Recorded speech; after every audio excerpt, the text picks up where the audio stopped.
Hello guys, Sarngod Motovlog is in the road again para magtampok sa inyo ng isang panibagong video ngayong araw na ito. So, ating location dito pa rin sa Legazpi along the giant statue, kasi pinapakita ko yung kabuuan ng kalsada dito sa giant statue. So may kita niyan, ito kasi bagong bukas na kalsada dito sa Legazpi na attraction para sa mga local and foreign tourists. Pero in the future magiging magiging highway to. Sa ngayon, dahil hindi pa nagbubukas yung mga iba't ibang daanan niya, magiging tambayan siya ngayon ng mga tao dito ngayon. Yan ang Linyon Hills, na isa ring tourist attraction dito sa Legazpi, kasi pag nasa taas ka niyan, may kita mo ng maganda. Meron yata yung telescope yan sa taas. May kita mo ng kabuuan ng Mayon Volcano. So ito yung tinampok natin nung nakaraan. To be continue. Pinakita ko lang ulit ang Mayon dito. Alert 2 pa yata siya na ito. Ngayon kasi alert number 3 na siya. So sa mga susunod na video natin, ipapakita natin yung eruption, yung mga falling rocks na. Hindi pa ako nakapag-video kasi medyo maulan-ulan pa. So yan, napaka perfect cone talaga ng Mayon. Kahit ikaw nandirito ka, may kita mo na ma-attract ka lagi talaga. Tuwing nag-ride nga ako, lagi akong nakakalingon dyan. Talagang ganda niya. Kasi ito, kung makikita nyo sa Google Map, makikita nyo na tatlong malalaki yan eh. Pero pang yun sa isa, sa may parting Naga, may isa pang malaking bundok doon. O yan, Sarngod Motovlog is in the house.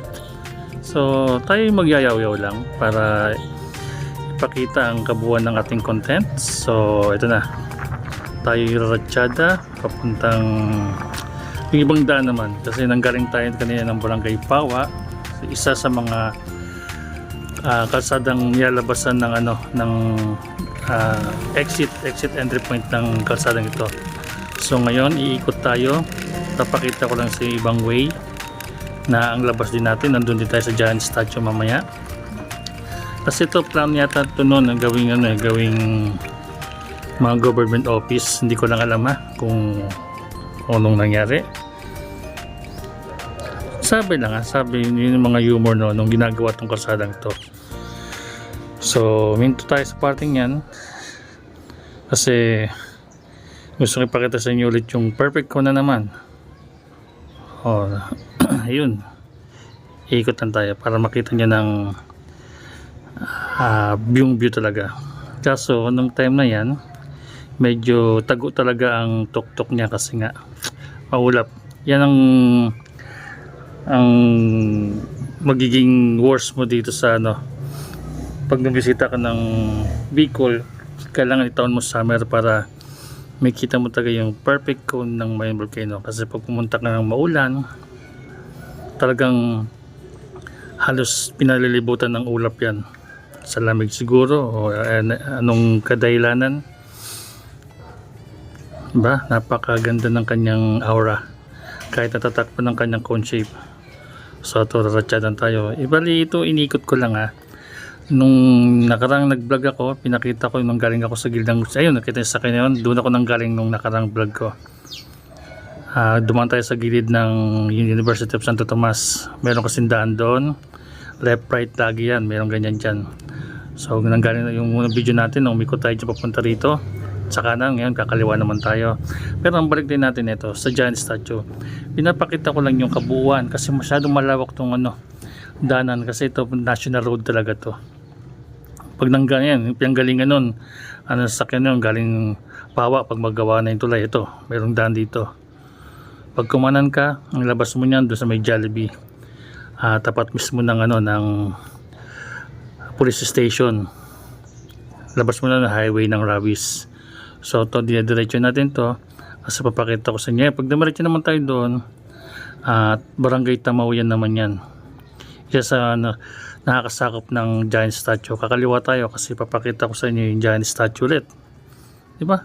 Nag-ikot-ikot lang ko dito.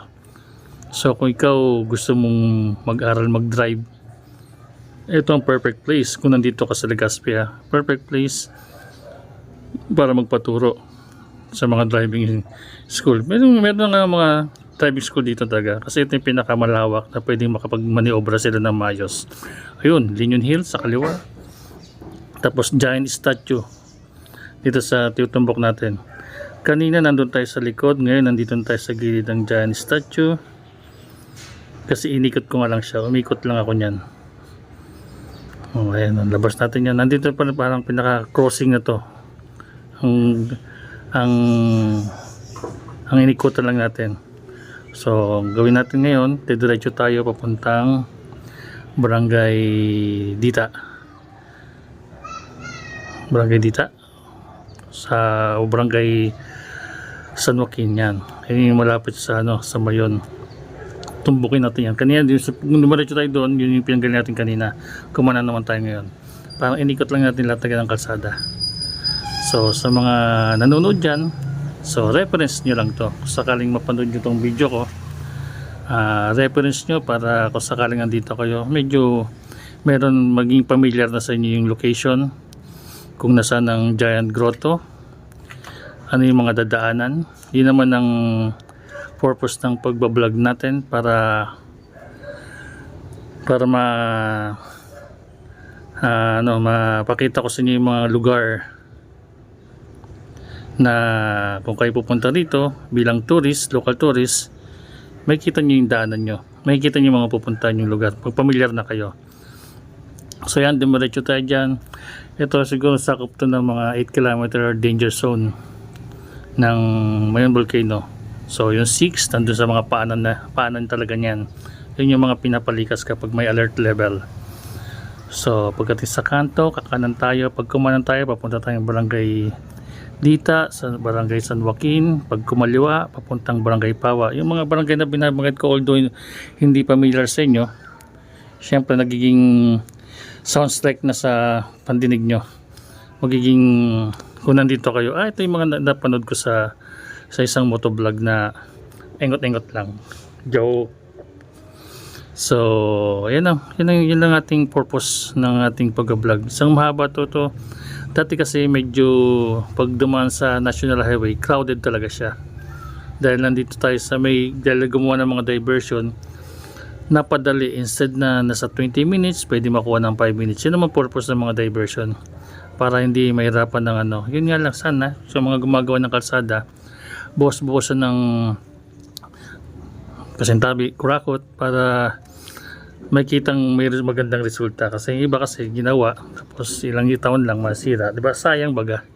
So kung gagawin naman pang matagal na, kasi alam ko pag sa mga sementong kalsada, ang expansion niyan mga 10 years. Pag espalto, 5 years bago magpalit.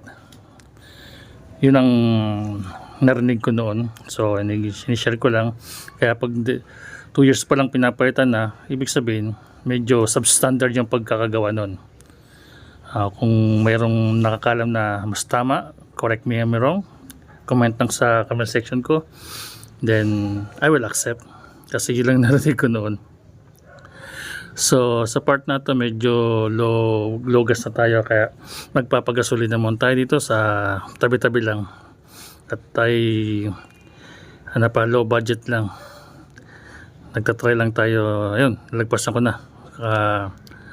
Kaya babalikan ko yan. Doon ako magpapa gasolina ng bote-bote lang. Yun lang ang kaya ng ating budget. So pasensya na.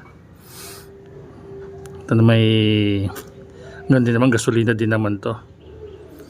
So yan, dito tayo nagpagasolina sa maliit na tindahan na are, para lang may continue natin ng ating pag-vlog. So sa mga susunod na video ko, ipapakita ko sa inyo yung mga ibang kalsada, palabas, mga barangay dito sa Legazpi na magiging pamilyar, para kung nagawi kayo sa lugar na to, kagaya ng mga ibang vlogger na nag-vlog ng lugar, para lang